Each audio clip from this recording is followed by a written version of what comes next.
right, so here we go. Welcome to 2024. I cannot believe it's already 2024. I hope the new year, by the way, is treating you guys very well and continues to do so. But yeah, we're going to be talking about Starfield because Bethesda has very big plans for this one going forward. In fact, in February, every 6 weeks, either we're getting an incremental update to the game, gameplay changes, or something more significant. Now, this is all according to Bethesda. It's not me just making up stuff. We'll dive into that here in just a moment. But also, starting out 2024, Starfield is already in the news for all the wrong reasons, getting an award that people are saying, hey, this game does not deserve this. Same thing with Red Dead Redemption 2. We'll talk about that as well.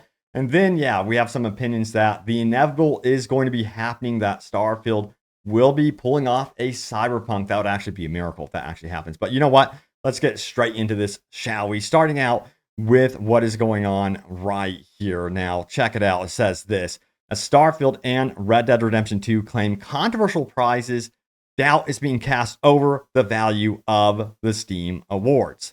I'm not surprised whatsoever.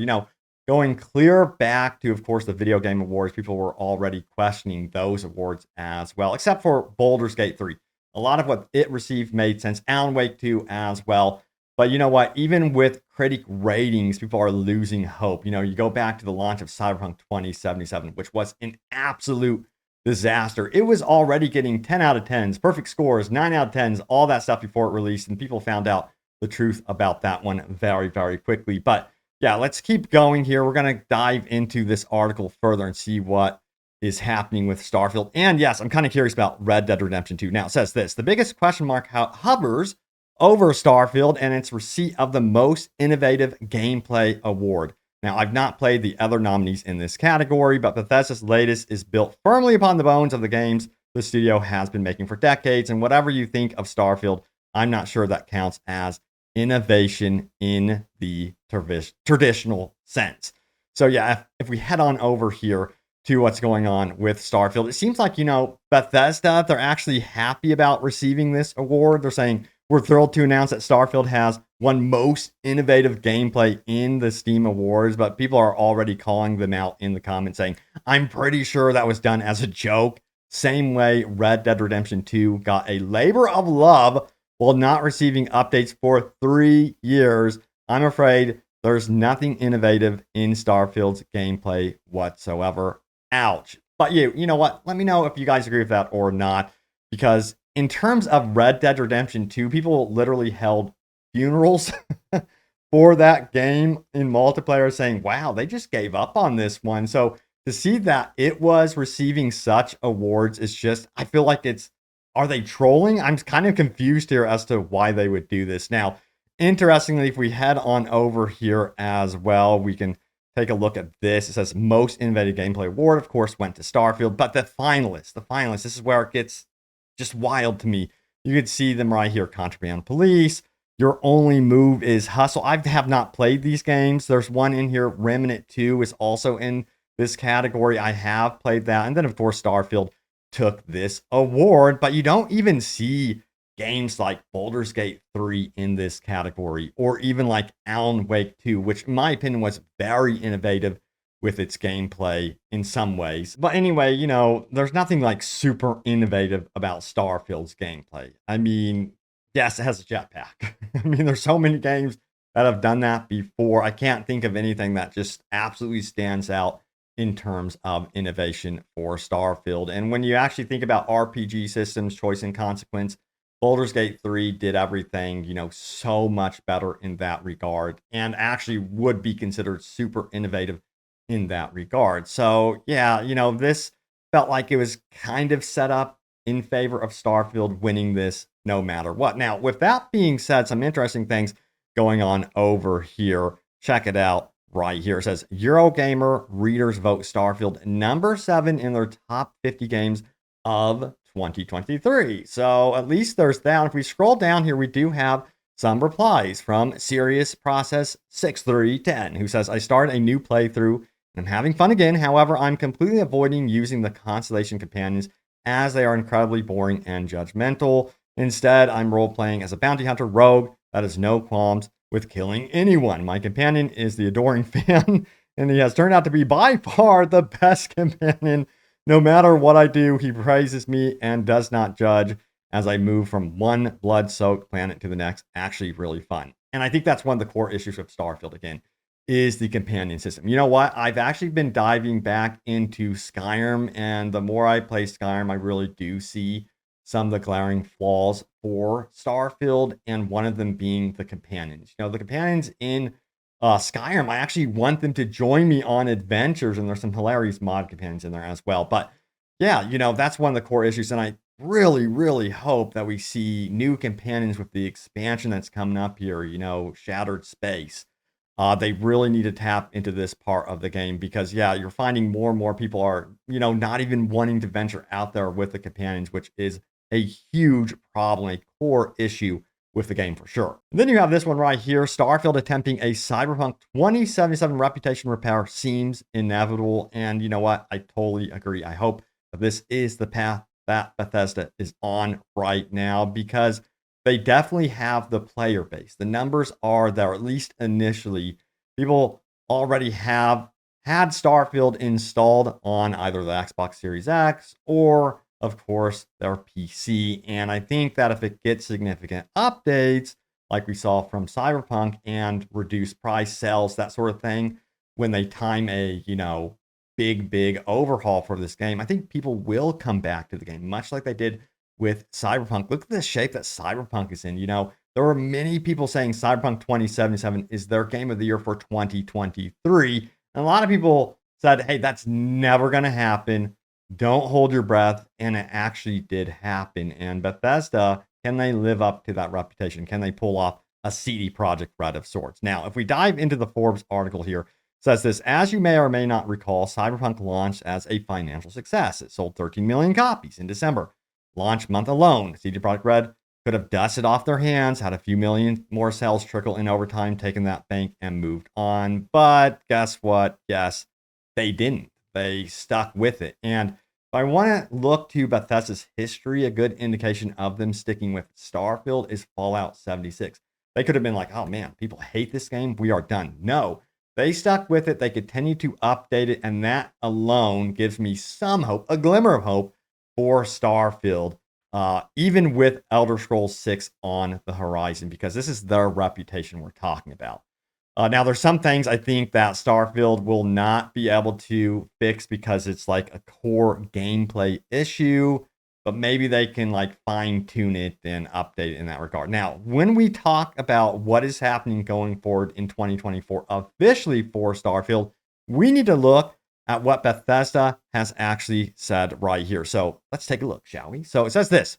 First, we're targeting updates roughly every 6 weeks starting in February. Now, these updates will include everything from quality of life improvements to content and feature updates. Join our Steam beta branch to be the first to try these updates as they begin rolling out. And don't panic. If you can't join that, I have you guys covered. I'll make sure that I can get in there and check it out for you guys.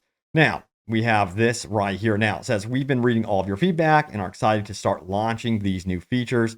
We'll be adding new ways to travel, and you'll now be able to access city maps, woohoo, while exploring the major cities. Now, for those of you who love shipbuilding, we'll also be expanding on ship customization with ship decorations, new shipbuilding options, and more. And yeah, I think shipbuilding is by far one of the key features of the game that is extremely popular. I'm kind of curious. Post a comment down below. How many of you are actually really invested in shipbuilding, or is it something you kind of like are like, meh, I want to explore? That's what I prefer to do. Sound off in the comments down below. Now, we have this right here. It says, we're also excited to be adding all new gameplay options. With these new settings, you'll be able to alter your gameplay to allow for an easier and more challenging experience that will expand beyond our normal difficulty setting. These will allow you to easily customize carry capacity, cargo access distance, ship damage, vendor credits, how you suffer afflictions, new survival mechanics, and more. Now, that last one, in my opinion, gets me very, very excited. I was kind of bummed to hear that they had all these survival mechanics that they had in the game and they kind of abandoned it. I think that sort of thing can really separate Starfield from Fallout, from Skyrim, Bethesda's other franchises. So I'm glad to see that they are going to be actually including this in the game, and this isn't some like speculation or rumor. Now it says next official mod support will be coming to Starfield with the launch of creations. Beginning early next year, Starfield will be getting its own exporter and you'll have access to a new creation kit. Modding has always been an enormous part of our games with incredible community made content, constantly bringing fresh experience. All right, we get it. So that's really cool. But get this, someone is currently working on, I kid you not, a playable mech. Check this out right here. This one comes from Jared 4, I believe it is. And I'm not going to play the full video. I want to send you guys to his channel so you can check it out. But yeah, this is very inspiring to see because I think that this will perhaps make it onto console, at least something like this, because we're going to be getting support for console mods for Starfield, it seems. I think it's inevitable that that's actually going to be happening, and I think that's going to make the Xbox Series X community very, very happy. Of course, we're going to expect things like this on PC, no doubt. Now, let's get into your top comments from my previous video. I love reading all of your comments, so be sure to leave a comment down below. Yeah, it's one of my favorite things to do, so let's do this and check out your top comments, shall we? So, first and foremost, we have this one right here. So yeah, we have some concerns about Elder Scrolls 6. This comes from King Jabon, who says, I'm seriously concerned for Elder Scrolls 6. Games are taking longer, releasing unfinished, and or in a terrible state, and developers are becoming highly fragile and sensitive feathers. Now, I will say this. There is no excuse that Elder Scrolls 6 releases in a horrible state. The reason why is because they have Microsoft in their corner now. They have more backing than ever. They better be hiring a ton of QA personnel. They really better be ironing out all those issues with Elder Scrolls 6 before they dare release that one to the public, because I think that if that one launches in an absolute horrific state, that would really be very detrimental to Bethesda and, you know, their reputation, which they're trying to, it feels like they're trying to constantly repair their reputation right now. Now, let's keep going, shall we? So the next one comes from Calm. See, how do you say this? Calm Lestate 6666. I simply could not get myself to play anymore after I beat the main story. Of course, we're talking about Starfield now, which I had to push myself to complete. Sad, really. Just did not captivate my inner child and invoke wonder like the Elder Scrolls series did. Here's hoping Elder Scrolls 6 redirects course and can bring it back to those that enjoyed Starfield. Keep on enjoying it. Good luck. Have fun all. So I love that attitude, though. Despite the fact that, you know, he's not enjoying the game, he's glad to see others are. And that's a really great attitude to have in the gaming community for sure. It's kind of actually refreshing to see, I got to say. Now, next up, we have this one. In a way, they're right about the disconnect because everyone is armchair devs and knows everything about development of games. So they're right about the self-entitled people. Yeah, for sure. I hear what you're saying there, because game development is extremely difficult. You know, I've actually traveled to many studios before, and I've been in the studios to see the behind the scenes of what goes on. And let me tell you what, it is amazing. I don't think people really understand how many people it takes to bring a game to life, all the way from the conceptual stage where they're doing concept art, all the way to level building, and then, you know, story, animation, and somehow it's all got to be pieced together. And it's really, really impressive when it all comes together perfectly. Now, we have this one right here, if I can find it. So, Mr. Ladrew87 says this right here. This is my first seeing you on camera. You do not look like I match at all. Glad you show yourself. Hope you have a happy new year. Thank you so much. I appreciate that. Now we have Beholder8467 who says, it's not about what it takes to make a game for any kind of software. It's the end result. What you're making should be what your customers want. And if it's not what they want, then they're either not going to buy it or feel ripped off when they do. Gamers have proven that when studios and developers are more transparent and actually interact with the community, example, Larian, of course, that's the Boulder Gate 3 developers, then the end result is better and is actually something that ends up successful. You know, time and time again, I have seen studios take successful franchises and do the polar opposite of what everyone is wanting. I remember that happened with Star Wars Battlefront 2. You guys remember a game called Def Jam Fight for New York? I was hoping they would make another one just like the first one, but no, they completely changed it. So yeah, it is such a bummer when you see someone come in and just decide to like bleh, change the whole thing. You're like, no, don't change it, just build upon it.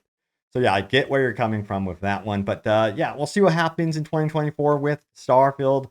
Kind of curious. You never know. But yeah, there's a lot of exciting games coming up in 2024 beyond Starfield. So despite a lot of the updates that will be happening to this game, they're gonna have to consider that yes, there's gonna be new releases on top of what they're doing, and I think people will be distracted unless they again pull off this huge overhaul by the time the expansion releases and do a full-blown cyberpunk on this game. We'll see. I hope so. But thank you all so much for watching. Stay tuned here for more Starfield news and updates and other open world gaming goodness. Thank you all, and I will see you all next time. Take care.